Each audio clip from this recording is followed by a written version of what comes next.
To have passion in life is everything. What's your Everest? Oh, Is it yeah. that 200-inch box? They just look so impressive when they're wide. Especially running away. Welcome to this week's episode of Eastmans Elevated. It's like a think tank for outdoor activity. Sounds exactly like my hunting. Just always thinking about it, always trying to evolve it and make it better. Here's your host, Brian Barney.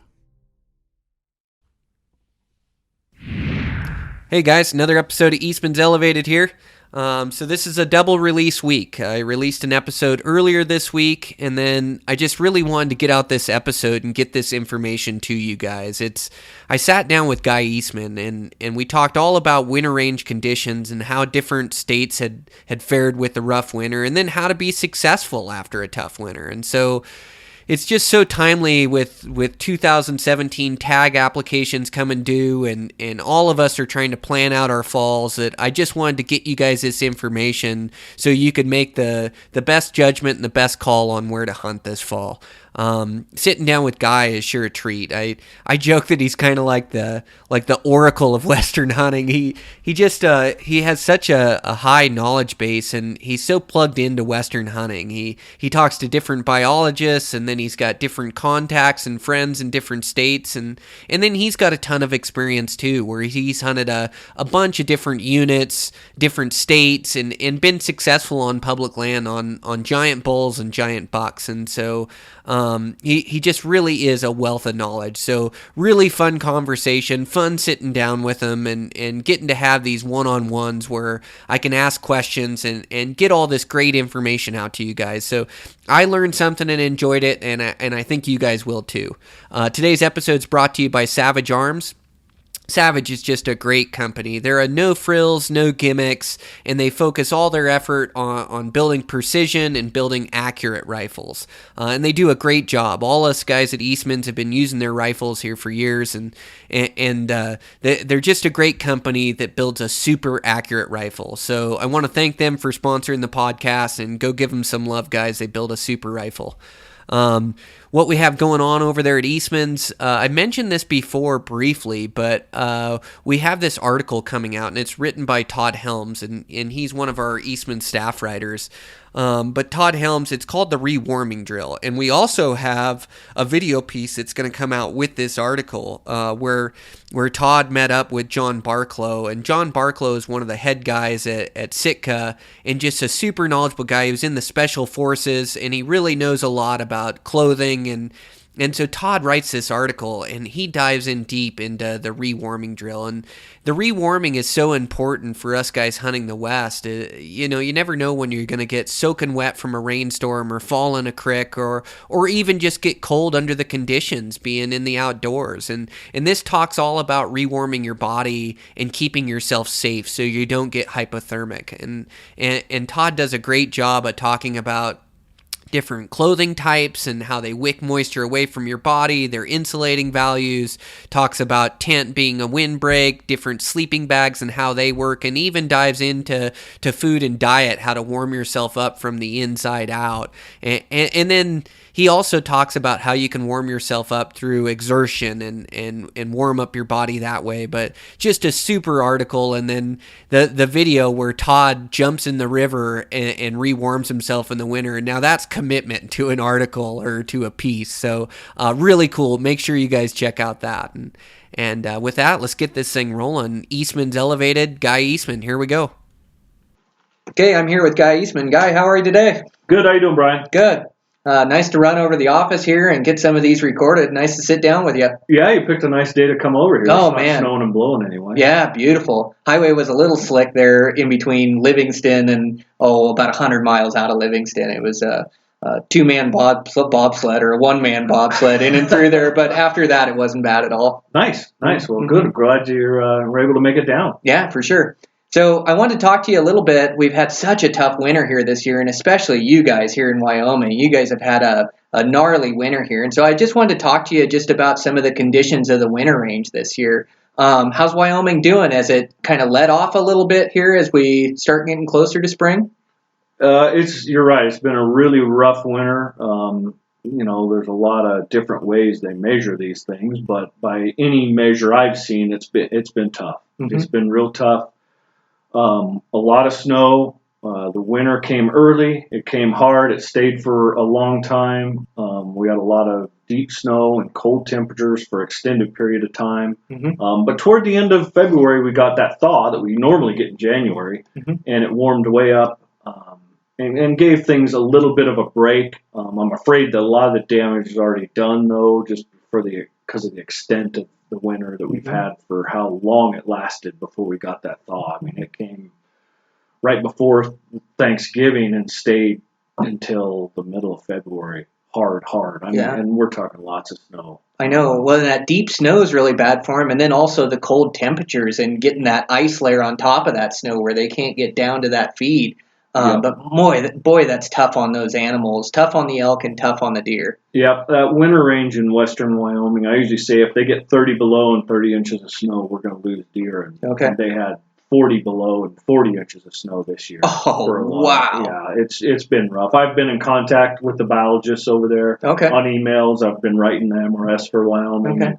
They're not sure what they're going to encounter for winter kill yet. It's they don't know if it's going to be 10% or 80%, but they're going to have some, and they're definitely taking the precautions to already to assume that there's going to be a pretty significant winter kill. Wow, 10 to 80%. It's going to be bad. Wow. Some places in Idaho, they've said they're expecting 60 to 80%.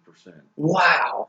Yeah. Oh, man, that really sets you back. That takes quite a few years to recover from, too, because a lot of the deer and elk that die off are the older age class, and so it takes another 5-6 years to build up that older age class again. Yeah. Generally what happens in Wyoming, what we see happen here is like you said, the older age bucks, older age class bucks, and probably does, but mostly bucks will die off, and then the fawns will abort and the yearlings will die off. Okay. And so what you end up having is big gaps in the age class. So when you go to the high country this fall, you'll probably have a hard time finding an old buck, and you'll see very few, almost no fork and horns. Okay. And that gap in that age group will just progress up through the years. Yeah, it has to grow its way out. It has to grow its way out, and that usually takes 4 or 5 year process. Wow. And so, we had a bad winter. 2007 was a bad winter here and in a lot of places. And then wasn't 2012 we had another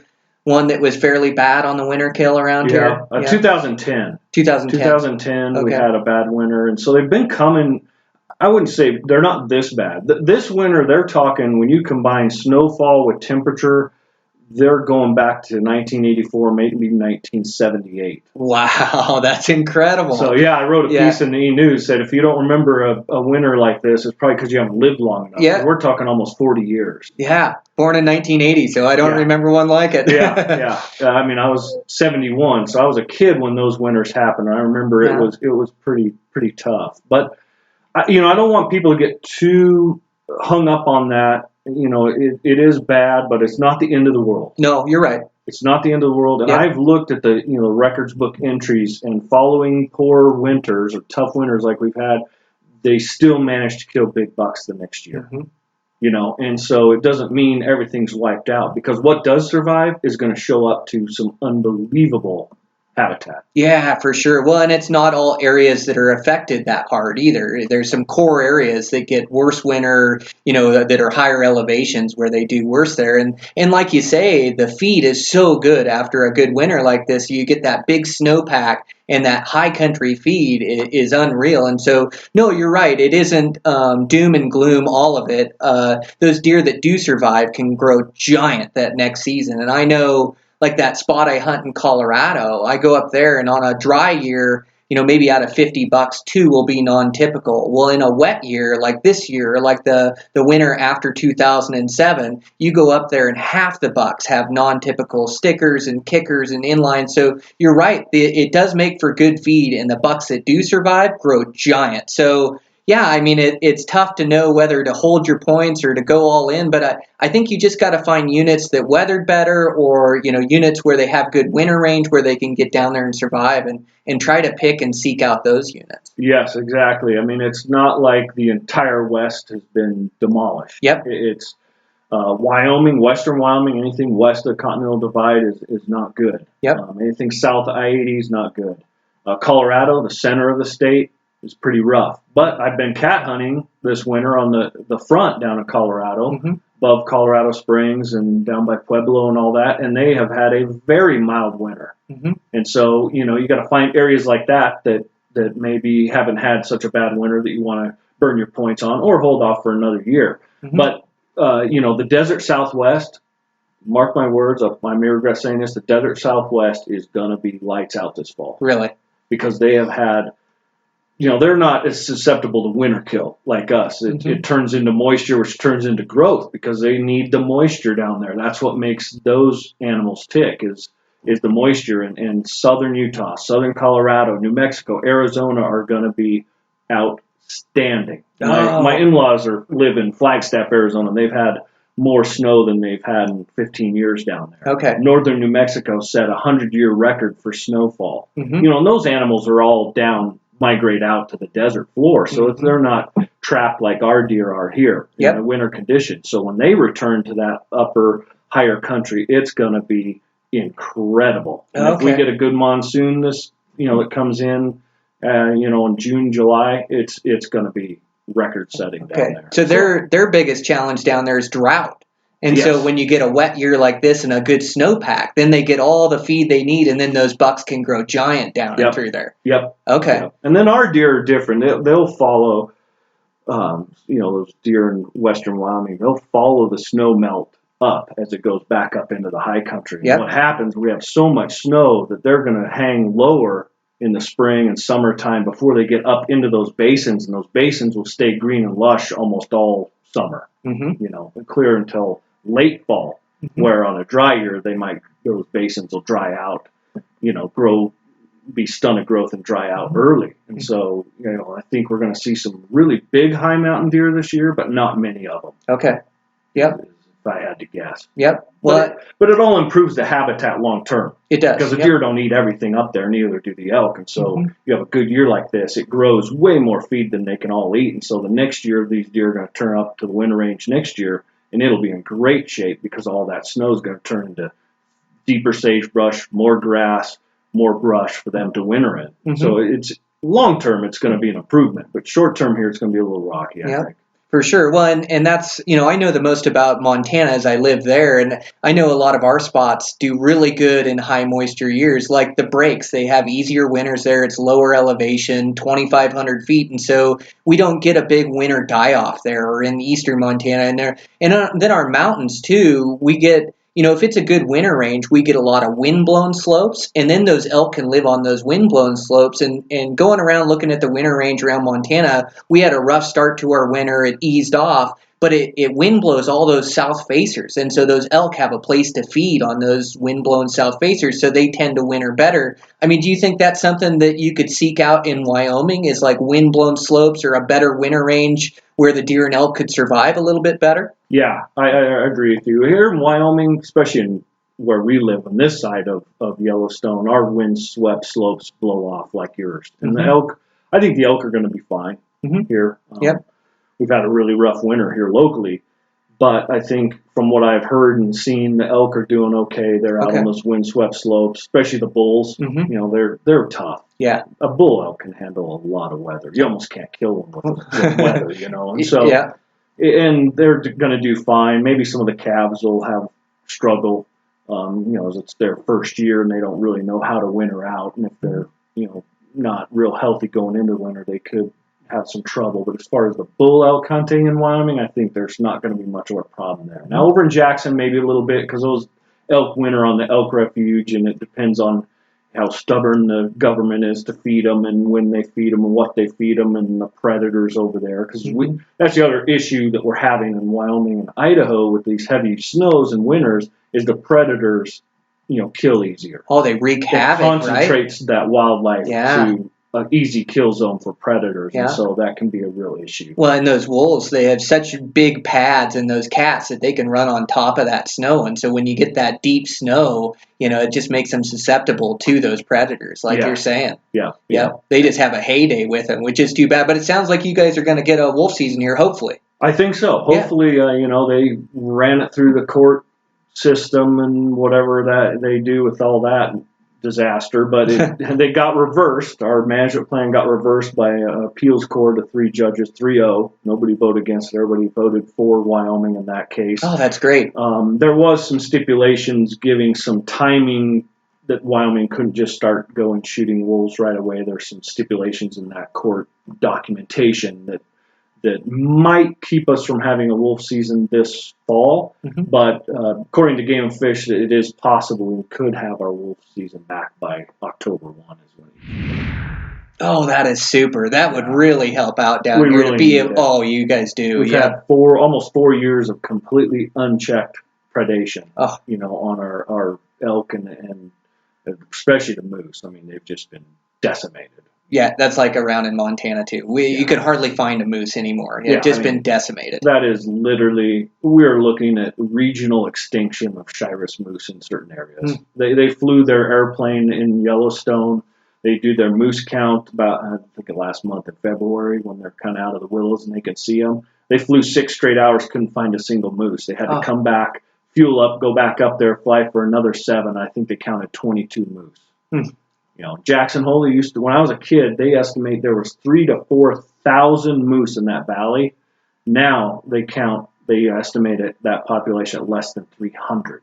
Wow. I mean, it's not even sustainable. You only have 220 moose. They can't find each other to mate. No, it's a complete wildlife disaster. That is a wildlife disaster. And same thing there. Those wolves are getting them in that deep snow.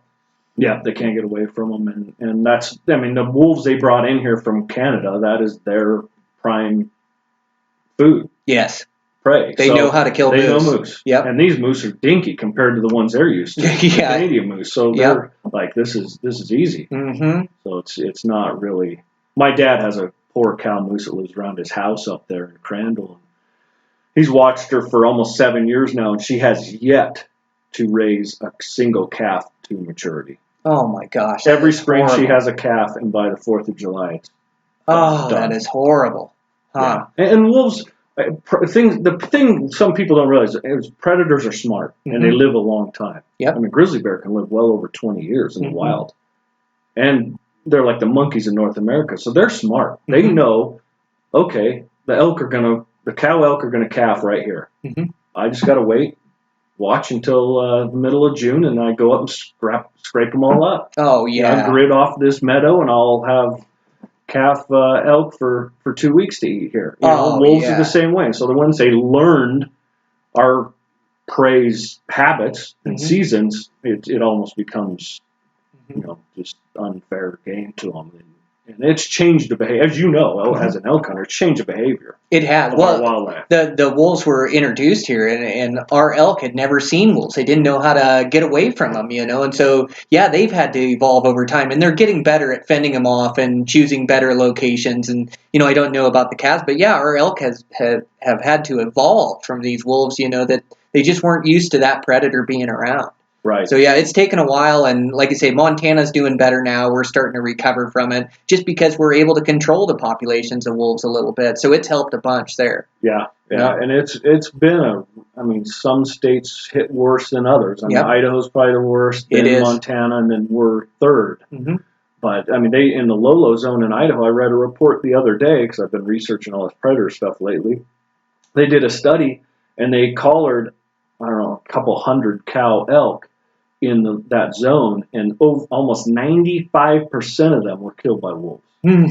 Yeah, and that includes hunters, were less than 10% of the take, of the overall take of the collared elk they had. So it's just, the problem is when you're managing wildlife, you can't unplug that. Nope. The hunters, you could say, hey, we're going to cut the quota back, we're going to shorten the season. It's a controlled predator prey environment. With these super predators, I'm talking wolves, grizzlies, mountain lions, you can't unplug them. No.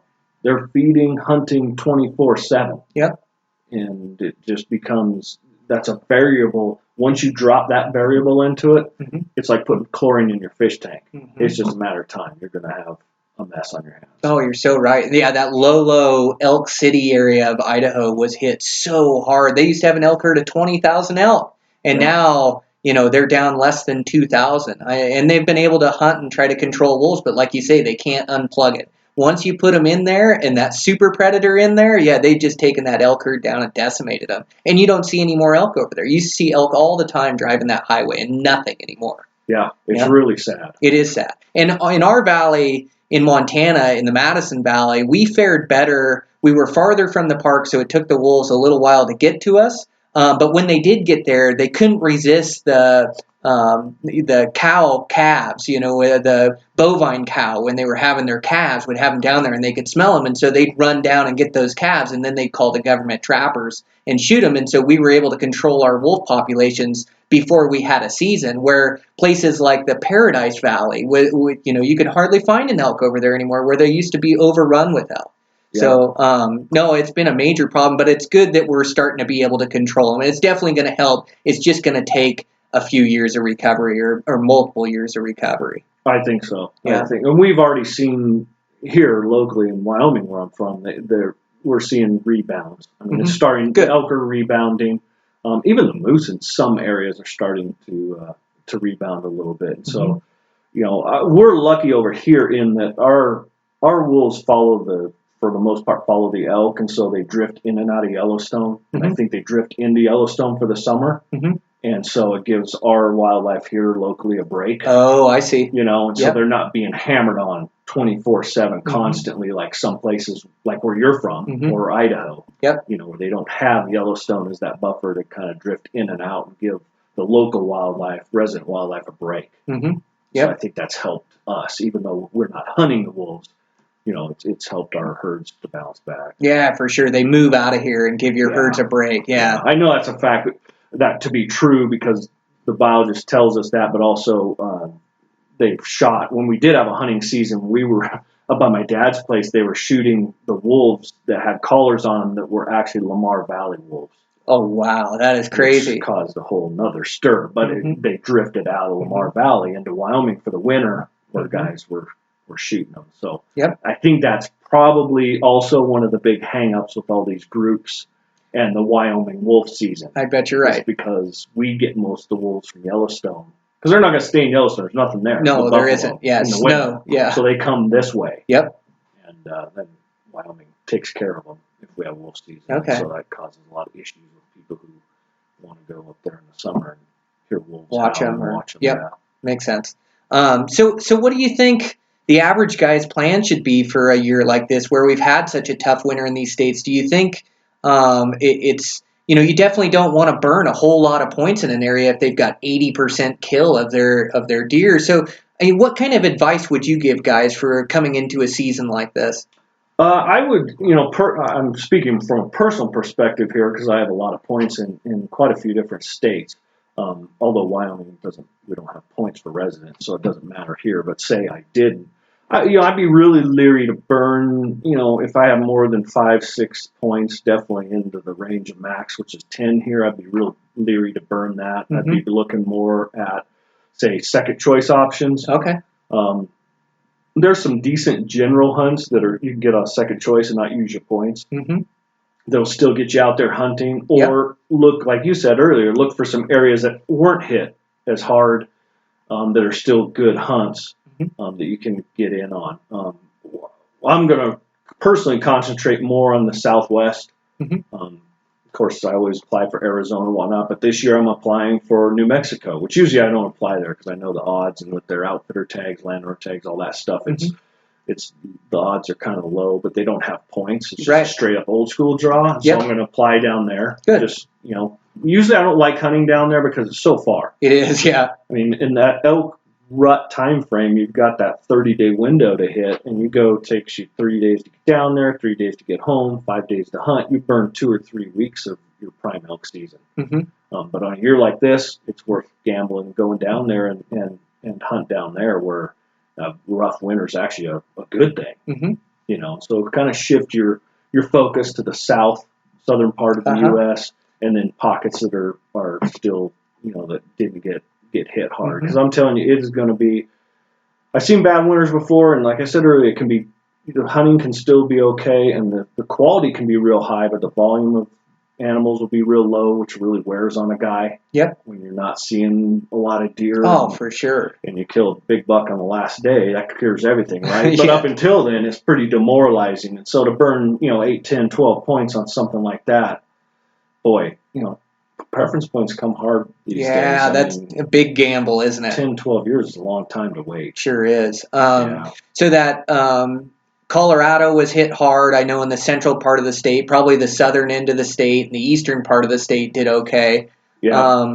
Utah, I know they were hit hard, but also in the southern end of their state, I think it's been all right. Have you heard anything about Nevada, how their winter's been? Nevada's had a lot of snow because those storms have hit. And I was in California this winter. They slam California, go over, hit the Sierras, and then go into Nevada. Mm-hmm. And so Nevada's been very white. I mean, but they thaw out early, because they're in that desert southwest zone. And so I don't think it's been real detrimental. As long as that wildlife can just keep going on out to the desert floor, it's going to be okay. Yep. And I think that's the case with Nevada. Their mountain ranges aren't super deep like ours. Yep, exactly. They're just, if you look at them on a map, it's just one spine. Yep. Just giant ridges. And so those deer and elk can get out away from it. But the moisture is really going to help Nevada, I think. Okay. I think Nevada is going to be a real positive state this year. Okay, good deal. Maybe, the antelope might be a little tough. I don't think they winter as well as, say, the elk and deer. But I think Nevada, I've seen on the news, they've had a lot of flooding already as all that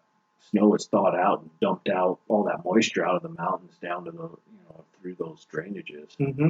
Okay. So, yeah, good deal. So look towards Nevada, and then I know Idaho's been hit pretty hard. Wyoming's been hit pretty hard. Montana's actually fared okay, just because of the wind-blown slopes and some of the lower elevation wintering grounds. You guys have kind of sat in a vortex there. Mm-hmm. Those storms have come straight from the West Coast over They Nevada, Utah, Idaho, slammed us, and you guys, it's all gone kind of south of you guys. Yeah, for sure. I have some friends in eastern Montana, and they said they've had a real mild winter, which is good for them because they need it. Because they've been beat up pretty bad. Oh, they have. Too. The blue tongue there got really bad. Yep. Maybe that's the 2012 I was remembering was the blue tongue there. But we're just starting to recover out there from that in eastern Montana. But we're finally starting to see those older age class deer. I think one dad killed this year was 6.5 out in eastern Montana. So that was really nice to see. They're starting to get back to that older age class. Yeah, I talked to, when I was hunting up there this fall, I was talking to one of the game fish guys, and he said when they did their deer counts, it was the highest counts they've had in a lot of those areas in over 10 years. Yep, for sure. So it's really bounced. And the antelope have bounced back nicely. Yes, they have. I actually drew the eastern Montana antelope tag last year. Me and my buddy Rod, we killed a couple 80 inchers in one afternoon. Wow. It was really, really good quality antelope and quite a few of them. Okay. The most I've seen in 10 years there. So, oh, way cool. Yep, so they're bouncing back. Spot, yeah, for sure. Yep, so you just looked for these different spots, and it's not like you stop hunting. It's not all doom and gloom, but you got to go to places where they wintered better and concentrate on those areas that benefit from all the snowpack. Right. And all is not lost in Wyoming either. I mean, we're talking most of the high demand, high profile country, which is western Wyoming, northern Wyoming, around Cody, Jackson, down to Evanston, but some of the central stuff is going to be really good. Some of those desert units for deer, I think, are going to be good. I mean, that moisture is going to turn into grass.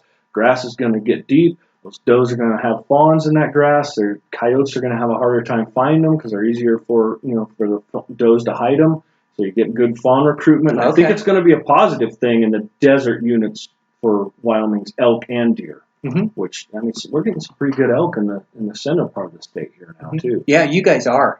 Yeah. No, your guys' elk are doing really well. Yeah, when you look at how they distribute the elk population, the western side of the state, because the wolves has really dropped off. I mean, like, we're talking a third or a quarter of what it used to be. But the central part of the state and the southern part of the state has tripled or quadrupled. So statewide, our elk population has been stable over the last 25, 30 years. Okay. But it's been redistributed is the difference. Oh, I see. Kind of. And it makes it tougher for hunters because in the central and southern part of the state is more private property. Okay. So it's harder to get access to hunt. It makes it a little more difficult versus the massive forests and public land tracts that the western part of the state has. So we have a lot of elk there, but some of them are inaccessible to most guys. Yeah. or you have to do more homework with your maps and that kind of thing, but it's still doable. Yeah, that makes sense. Well, good. Yeah, I think guys can make a good game plan for this season. Just having that information and knowing how states weather and knowing what to look for in a unit or where to look. And like you say, a lot of places are really going to benefit from all the snowpack. So I think that's a good thing. You got some big hunts planned this year, huh? Really looking forward to 2017 and got your show season just about over. You guys got one more show left? One more show down Salt Lake, and then we're done with shows. It's been kind of a long winter. My wife's really upset 'cause she doesn't get to go anywhere. She has to sit here and shovel the sidewalk all winter. And I go to California, Las Vegas, all these places, and so it's been a really long winter, but we're almost done. Yeah, good deal. And so I was talking to Dan last night. I had dinner over at his place, but he said that he's going to travel with you, and you guys are going to hunt ibex and then Marco Polo sheep. Man, that's a wild hunt. That's going to be an adventure. Yeah, that's going to be quite an adventure. That one's been 10 years in the making. I've been saving up my money and whatnot. I mean, there's just no other way to get around it. Those hunts are just so expensive because those foreign governments are involved in them. Yep. Everybody needs paid along the way. But, my grandfather had the chance to go over there and do it, and he never did, and he always regretted that. And then my dad kind of regrets not doing it. And so I said, you know what, I'm not going to be a third generation to regret that. I'm going to go do it. So yeah, good for you. And like you say, it's not easy, but you never regret those experiences in life. I mean, in the end, what do you really have when you're all said and done? And so if you just save your pennies and plan for a hunt like that, and just like you, I want to hunt sheep someday, and they're tough to come across the tag, and they haven't drawn my lucky number yet, but I just keep saving my pennies and figure I'm going to go hunt dolls, or I'm going to go hunt something and get that experience and hunt that rugged country that they live in. But good for you for pulling the trigger and doing something like that. That's going to be awesome. It's going to be quite an experience. Yeah. I'm really looking forward to it. But I think you're right. Everybody has to have that, that quote unquote bucket list item, or that, that thing that they really are motivated for, that carrot dangling out there, whatever it is. I mean, some guys it may be a 6-point bull elk.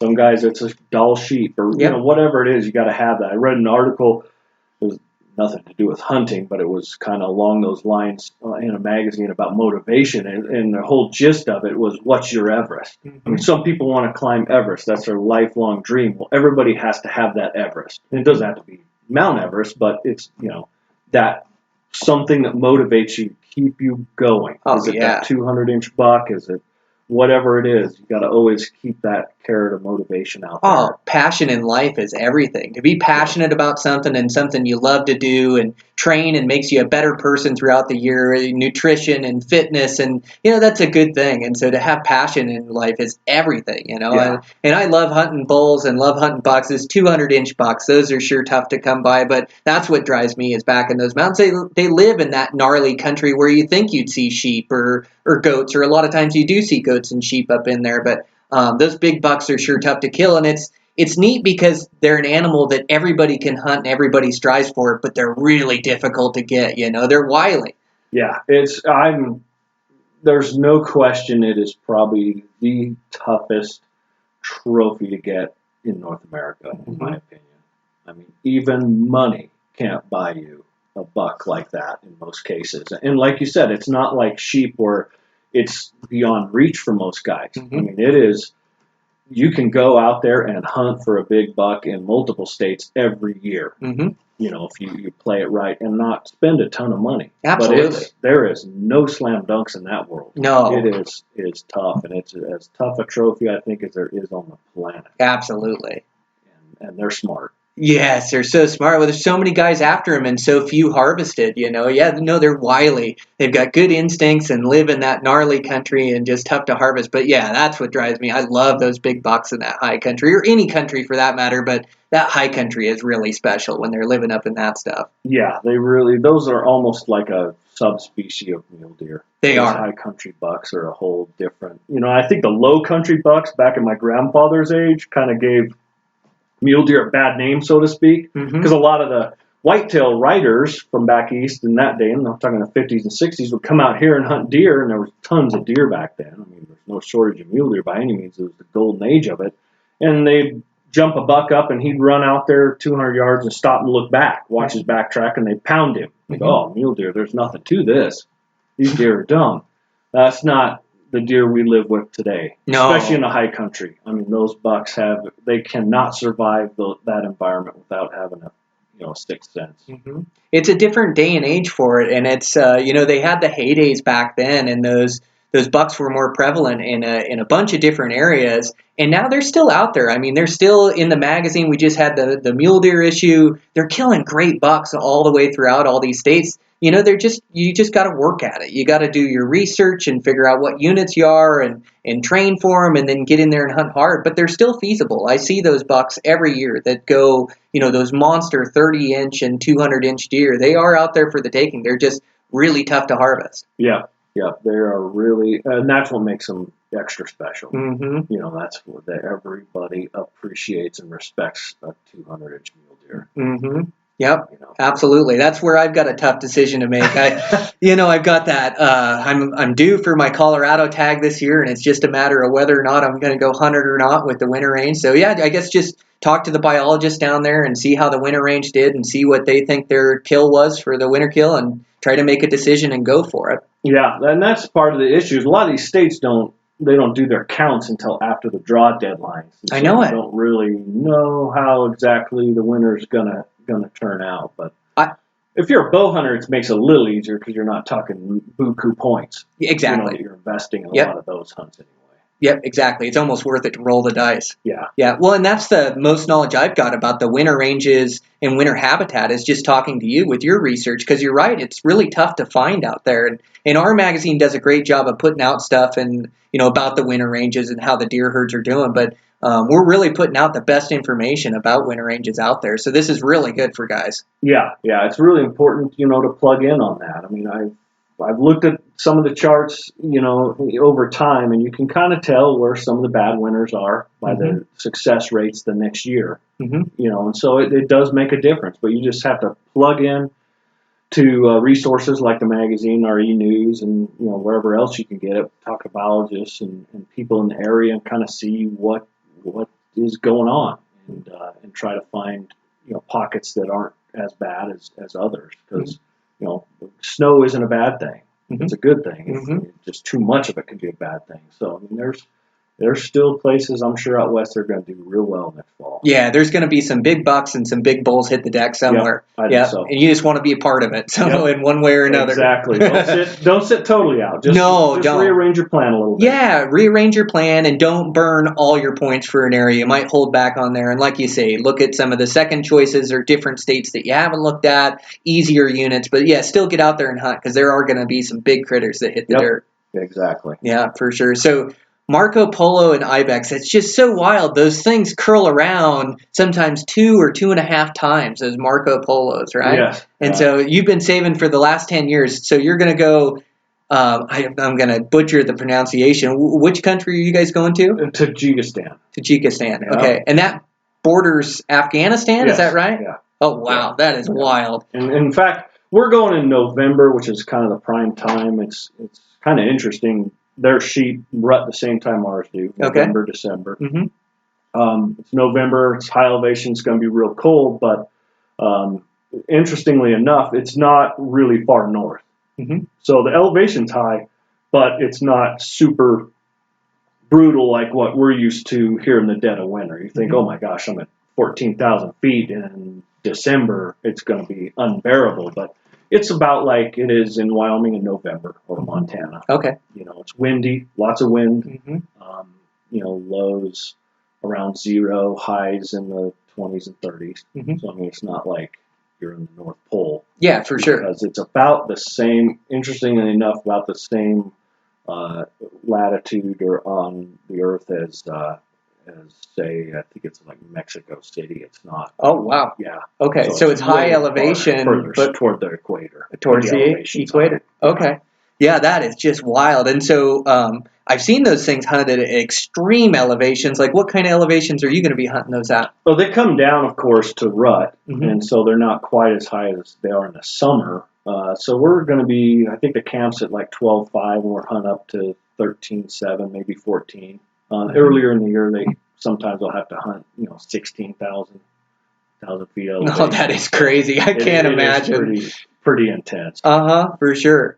Yeah, boy, oh boy. And that elevation, we were talking about it earlier before the podcast, but that elevation is just a killer, isn't it? And guys don't realize it. I mean, we get to come from 5,000 feet elevation or 4,500 where you're at, and then travel there. But you go to 12,000 feet, like where you were hunting elk last year, it takes a wear on you, doesn't it? It does. Yeah. Your whole life is becomes slow motion. Yes. When you're camped at 12,000, hunt up to 13, it's just a whole different level of life because you're needing a lot of fluids. Your body just wants to sleep. Mm-hmm. You don't want to eat, which is the opposite. You need to eat a lot of calories because you burn. I can't remember the actual data for it, but you burn a lot of calories just surviving. Mm-hmm. Just sleeping at 13,000 feet, you burn like 4 or 5 times what you do in your bed. Oh, crazy. So you need all those calories and that fluid, or otherwise you get in a deficit and you can get in real trouble. Yeah, well, and like we were talking, you feel like sleeping and you're tired, but you're sleep deprived because the altitude doesn't let you sleep. You're up all the time or you can't fall asleep. Yep. Same thing with your appetite. Your appetite suppresses where you don't feel like eating when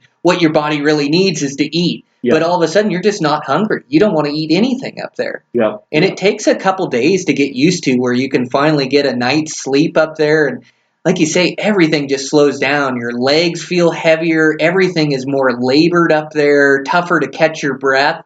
And like you say, guys get in real trouble. And I've talked about it before, but I've had a couple buddies, I'm not sure if it's altitude sickness or exhaustion sickness for pushing too hard at that high altitude where, they bonk. They stuck in the tent, they're throwing up, can't keep down water, can't keep down food, and their whole hunt that they've trained the whole year for is over just because of the altitude and the pace and the shape they're in. So it is spooky dangerous. Yeah. Yep, it is. And I think some guys, and I've fallen into this trap too myself, is pushing themselves too far too fast. Mm-hmm. And you constantly have to remind yourself, oh yeah, I'm at 13,000 feet. Yep.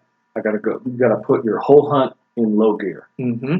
You're not running from one ridge to the other. You got to be more cognizant of how far you're going. Oh, I'm going to go check this basin. Okay, well, give yourself an extra hour to get there. Mm-hmm. Chasing the morning sun coming up. Yep. Things like that, because it's real easy to overdo it, and you got to just constantly remind yourself, okay, I'm 13,000 feet. It's going to take me longer, and just low and slow. Don't get all sweated up and burn your lungs up. Just go slow. Drink lots of fluid. Like I said, you got to put your whole hunt in slow motion almost. I like that. Find your low gear as you're hunting in and through there. When you're climbing those mountains, you don't run up and not take a breath. You want to stop a few times on and up the way. You just have to pace yourself better at that high altitude. Yep. And then realize when some things are out of reach. Mm-hmm. You find a pocket of elk, and you may want to go the next day instead of this evening to go check them out. Plan a little extra time and everything in the distances you're dealing with the elevation. Mm-hmm. Absolutely. Yeah, I think that's the key to success when hunting that high altitude. And like we were talking about high altitude, Colorado definitely has it at 12 and 13,000 feet where you were hunting elk. That is so high to be hunting elk up there. But I know I hunt mule deer up there a lot at 12 and 13,000, but even 9 and 10,000, you feel it. Yes. Yep. Yeah. That's high country. Yep. And in Colorado, everything's just so high there. It's just so high. But we have a lot of high country in Wyoming, not like they do. I mean, 13,000 feet in Wyoming, we'd be in the rocks. Mm-hmm. There's nothing but rocks at 13,000 in Wyoming. Mm-hmm. But in Colorado, there's big grassy basins. What they have at 13,000 feet, we have at 10. Exactly. Because we're so much further north. And you guys in Montana have it like 9. Yep. And so if you go further north, it changes as well. Mm-hmm. The elevations get lower. But it's still anything... For most guys, anything over 8,000 feet is high elevation, mm-hmm. and you can get yourself into a jackpot if you're not careful. Oh, for sure. Well, and a lot of guys are coming from lower elevations too. And I think I was telling you that I heard the statistic, and I don't know if it's true or how true it is, but I've heard that you're 3% less effective for every 1,000 feet you go up. But that's amazing, coming from 5 to 12,000, 7,000 feet of difference. That's 21% less effective you are at that elevation. That's crazy to be able to slow your pace 21% to hunt effectively. Yeah, That Yeah. is crazy, isn't Yeah. it? That statistic sounds about right. It feels right to me. Based on what I've experienced. Yeah, right? Yeah, that's me too. Yeah, for sure. So, guys need to really be careful in that high elevation. And yeah, you're going to have to be careful as you're chasing those Marco Polos. That's way up there. Yeah, that is way up there. But it's going to be exciting. I'm really looking forward to it. Like I said, it's been a long dream to do, and probably not something I'd want to do at 70 years old. So I better do it now, I figure. Yeah, do it now while you're in good shape. And yeah, good for you. You just got to commit to those things. And like you say, save your pennies, have that carrot out in front of your nose or that passion for something and go for it. And you never regret it going on one of those things, just the experiences you get. But it's going to be wild from start to finish, just even traveling there and then going through the airports with different, totally different languages. And, it's a Muslim country over there, I would imagine, too. Yeah, you go through Istanbul. Turkey, yeah, okay. And then fly from there to Tajikistan. Okay. And of course, it used to be under Russian rule back in the Soviet Union days, and so there's a lot of remnants of, they speak Russian, most of them do, but they are a Muslim country, but not heavy Muslim like Pakistan and Afghanistan, their neighbors are. Okay. I think mostly because of the Russian influence. But it's a very interesting country. It's mostly farming, ranching, communities. Oh, wow. They do a lot of farming. Economy. Okay. Yep. Livestock. Oh, wow. It's very similar. If you look on a map, it's like a really exaggerated version of Nevada. Really? Yes. You Okay. look, creek bottoms and river bottoms are all green ag fields and whatnot, a few cities, and then the mountains are real sparse, not much timber, but just open grass and shale and rocks. Mm-hmm. And yeah, it looks like a very exaggerated version of Nevada. Mm-hmm. And those rams are going to be rutting. I guess you'll be counting. You'll have a guide there that'll know how to judge them and know what a good one is. But even a small one would look good to me when he curls a time and a half over. You'd be like, yeah, that one's mine. Yeah, as with any of this international stuff, when you do it, I mean, you don't know really what you're looking at. I don't care if you go to Africa or Asia or any of these places, Argentina. It's all, you're not used to looking. Yeah. So it helps to have someone there that goes, okay, now that's a good one. I mean, usually if you put 6 of anything together, guys like you and I can pick the biggest one because you're comparing them. Yep. But they spread them out and say, one of these rams is 68 and all the rest are 65. Pick that one out. There's no I way. couldn't do that. Yeah, me neither. But, there's guys, specialists, that they know every little thing about judging those rams, just like you or I would bucks or bulls, I guess. Yeah, those rams are tough to judge too. So is that what a good one is? Is 65 inches? Yeah, that's where they start to get big. Oh, anything my over gosh. 70 is monstrous, but most of the 65 is kind of the breaking point. Between I put it in mule deer terms. 65-inch Marco Polo is like a 200-inch buck. Oh, wow. You get up to 68, 69, 70, you're talking like a 240. Oh, wow. 250 mule deer kind of thing. Mm-hmm. Well, you're going at the right time as they're rutting, and you say they're down lower, so they'll be traveling country looking for ewes, I'm sure. Yep, the bands of rams where we're going actually come out of Afghanistan and down into Tajikistan. Oh, wow. And that's another thing about the rut that's real nice is they're lower and the rams are banded up. Oh, really? They're banded up during the rut? Still, okay. Because they travel in band groups to rut, and so they'll have a band of 12 rams, and there'll be one monarch in the bunch, the one that's doing all the rutting, and all the rest are almost like a family group. They protect him from other rams coming in to the band, and he'll do most of the rutting. Oh, that's wild. Yeah. Bighorn sheep kind of do the same thing. But so it's a good time of year to compare them against each other. You find 12 rams and pick the biggest one. It's usually probably good chance it's a big one. For sure. And it sounds like Dan's going to film for you. He's a good film guy, I bet. Yeah, he's one of the best. Yeah, I bet. He's so easy to travel with and eager to go and just like seeing, kind of like I was when I was his age. I used to travel with my grandfather when I was his age and just seeing new places and everything's new and exciting and always eager to go. And he's a really, really good sport. Yeah. And a great hunter. Oh, he's a great hunter too. Yeah, go-getter for sure. Yeah, he's exactly. always trying to gain knowledge. But yeah, I bet he's a good partner to have on that because really your film guy is almost like your hunting partner. You're always bouncing ideas off, and he's got to be dialed on his end of things to not screw things up as well. Yeah, when you have film guys, and you probably know this, there's some that are cameramen. Yep. And you got to always kind of keep your eye on them and, hey, walk behind me, not beside me, get down, and kind of help them along. And then there's others that are hunters with a camera. Okay. And Dan is a hunter with a camera. Yep. So you don't ever have to hardly ever watch what he's up to because he knows how to move around animals. Yep. Especially when you're in close because he's a bow hunter. So the chances of him spoiling a hunt are almost none. Oh, that's cool. Which is nice. Yeah. Because some guys are really good with a camera, but you know how it is. They don't know how to move around wildlife. They're always trying to peek up around your shoulder, or you're down crawling below the sky, the horizon, and you look, and they're standing up behind you. For sure. Yeah, for sure. Yeah. No, that's a good way to put it. Yeah. Well, and a hunter with a camera that has a really good eye for it too. Yeah. He's got a good eye for shots and angles and things too. So. Way cool. And then it sounds like he's gonna have a secondary tag, or he might have an ibex tag over there. Yeah, he's gonna get an ibex hopefully, and he's a hardcore bow hunter. He just really wanted to hunt with a bow.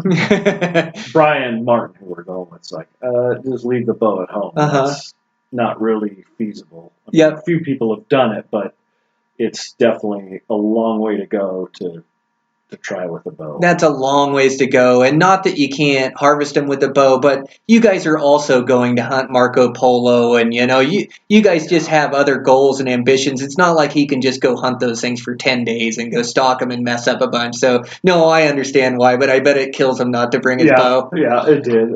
Brian told him, well, for your first one, let's go with the rifle, and if you want to come back, bring your bow, and we'll spend the whole time just trying to get one with a bow. But then it won't be as tough of a pill to swallow because you already have one. But, yeah, for sure. But it's a long, tough place to go to bow hunt because it's just so open. Well, and you have to be willing to eat your tag, and that's the tough thing for us bow hunters on these huge hunts is that you spend that kind of money for a tag, and you want to get one and be successful. With a bow, there's just no guarantee, and there's no guarantee with a rifle either. It can be tough, but at least your odds are a little bit better. Yeah, it's like those bow hunters that shoot those rams, those sheep. I always have my hats off to them. My gosh. To go up there with a bow in hand and just be willing to eat a tag in a hunt of that magnitude, more power to them, because that is really, really a honorable thing to do. Isn't it? You're completely dedicated to the sport at that point. I'm an opportunist, but my hat's off to those guys. Oh, I'm telling you, you spend that kind of money and go on this huge, lifelong dream hunt, and then to take your bow and probably come back without anything, or might, at least there's a chance for it. That is commitment to it for sure. Yeah, some of those guys have gone stone sheep hunting, and it takes them 3 or 4 hunts to get one with their bow finally. You just, oh my gosh. Because Canada, they don't loosen the requirements for bow hunters. It still has to be full curl. Mm-hmm. I mean, that ram's still got to break the bridge of the nose. Mm-hmm. Rifle, bow does not matter. Oh man, and so that's a tough hunt. Mm-hmm. To eat 3 trips like that to harvest one, but I bet it means a ton to them when they're done. And like you say, hats off to those guys. That is commitment. Yep, exactly. Yeah.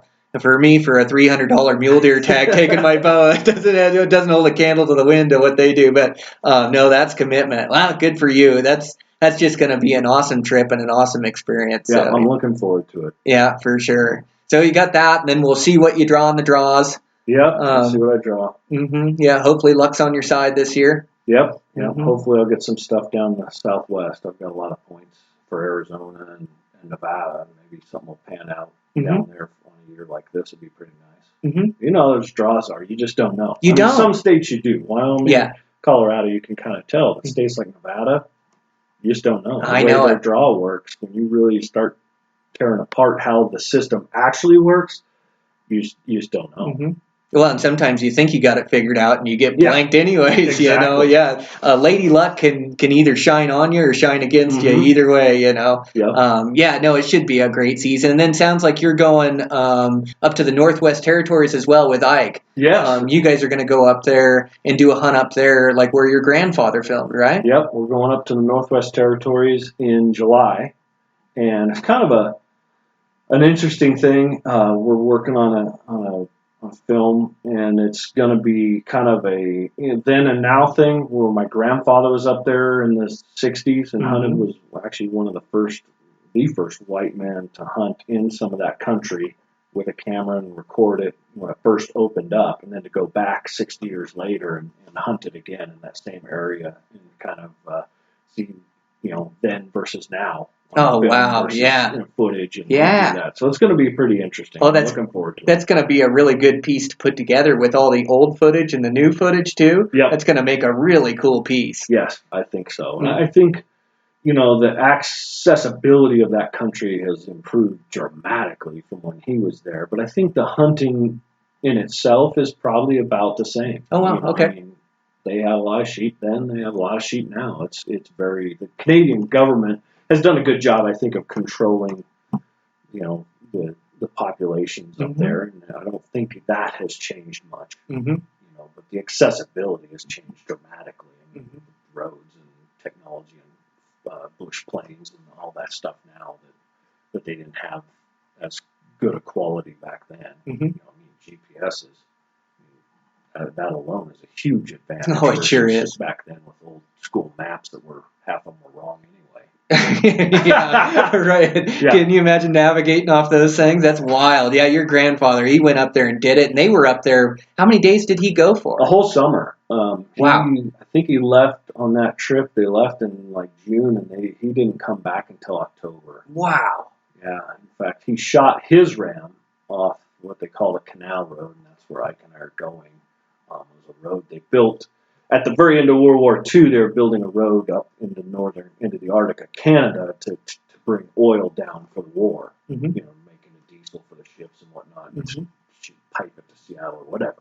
They never finished the road because the war ended, so they just mothballed it. Okay. This road, they've since kind of connected it and whatnot, but that road was tapped in there at the same, just before, 10, 15 years before Gordon went in there, and that's how they got access to that country. Otherwise, it was totally inaccessible. There was no roads, no airstrips, nothing. I mean, Canadian government didn't even know what they had. That's the reason they sent Gordon in there with a camera, is let him. I mean, can you imagine that in this day and age? I Just can't. saying, hey, Mr. Gordon, camera guy, we've seen some of your hunting films. You're the only guy we can find that does hunting films. Can you go into this piece of Canada that we don't even know what's in there? The natives tell us there's plenty of wildlife, but we don't know. Just go, you and your buddies go in there and film whatever you find, and you don't need hunting licenses or anything. Just kill whatever you want and film it and come back out and let us see what's in there to see if it's feasible to make this into outfitting areas. Since then, it went into one outfitter's area named Stamburrell. It's been broken up into 6 or 8 pieces. That's how vast it was. But, that is so wild.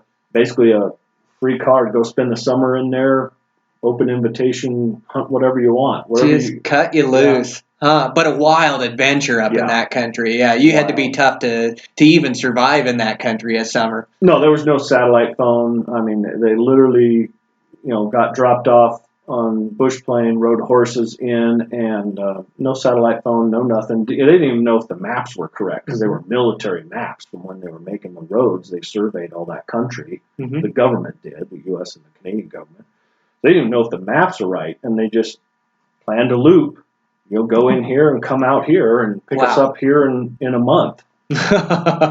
And, they were, if something happened, they would have no way to tell anybody. No way. They'd still be looking for the body. They sure would. Yeah, that's wild. Well, that's going to be really cool for you guys to go up there and see that country that you've seen on film or on footage. Have you ever been up there before? I never have. Yeah, that's wild. I've been to the Northwest Territories, but not that side of it, not in those mountains. And so, the McKenzie Mountains. So I've always, grew up my grandfather talking about it, and to go in there 60 years later is going to be a really special treat. Yeah, that's really cool. What time of year are you going? July. July. Okay, that's a Yeah, good July. time of year where you can Yeah. really travel that high country too. Because that's what when he was there, so it'll match. The footage will match. Okay, that makes sense. And so it's before they start getting their weather, of course, and so it's still kind of summerish, but still fall or getting to fall. But I think their sheep season opens either July 1st or July 15th. Okay. I think we're going in there about the 23rd. Okay. Second hunt. Yep. And you think the game animals will be similar to what he saw in there? From what I've heard, I've talked to a lot of people. You start doing these hunts and you do a lot of research. The good thing about these kind of hunts is it's not like anyone's honey hole. Like hunts down here, no one wants to tell you, where he killed that bull. But up there, sheep and stuff, people are open with the information because it's also limited. Yep. And so the research I've done, it sounds like it's as good or better than when they were even in there. Oh, wild. So it should be pretty interesting. Yeah, that is way cool. Yeah, what an experience. Yeah, good for you guys. Yeah, that's going to be fun to go see that country up and through there. That high country is just so beautiful, but the Dall sheep, that is a really cool species. I love how wide and how they flare, and then those white coats on them. They're just beautiful. Yeah, probably arguably one of the most beautiful big game animals in North America. For sure. People really, it's just, I don't know how you would not like one of those things. They're pretty neat animals. Yeah, and Gordon killed a really big one when he was up there, right? Yeah. Wasn't it like 40 or 40? His stone's the biggest, but his Dall was big as well. It was over 170, so it's Boone and Crockett, and it was 43. Oh, that is wild. But it was right there off the road, and the way that worked is he and his buddies went in there and hunted for a month and got their stuff, and he shipped them home. Then Gordon, he was a gunsmith by trade, and he knew a lot of these gun guys that were the old gun riders in the 60s, and he had some of them fly in to take them hunting and write about it. That was part of the deal with the Canadian government, because it was the stories that were going to bring the hunters the next year and open this country up. Oh, okay, that makes sense. Like a guy named Duncan Barnes, Larry Kohler, these old guys that were gun writers for Sports Illustrated. Of all things, they don't have guns and hunting in that magazine nowadays, but back then they did. They had a whole section that was outdoor, and so those guys came and they were filled out, and they looked up on the top of the peak, and there was a big band of rams, and one really big one from the Canal Road where the base camp was, and Gordon hiked up there, and Larry Kohler watched it happen through the spot scope. It took him 2 days to get up there. Oh, wow. And then he, literally pretty much walked the ram down and shot it. He was a go-getter too, wasn't he? He was a go-getter. Yeah. Definitely a go-getter. Oh, man, that is so cool. Well, yeah, no, good for you guys. It sounds like you guys got an awesome fall planned out. And like you say, hopefully supplement with some other good tags around, and hopefully the Southwest down in there. And yeah, we'll just play it by ear and plan a little bit different strategy this year with the winter range and the winter habitat, but I'm sure there's going to be some big critters hit the deck somewhere. Yeah, it's going to be, I think it's going to be an interesting year for sure, but it's going to be no lack of big animals, just maybe not as many as we're used to seeing, but we might have been a little spoiled.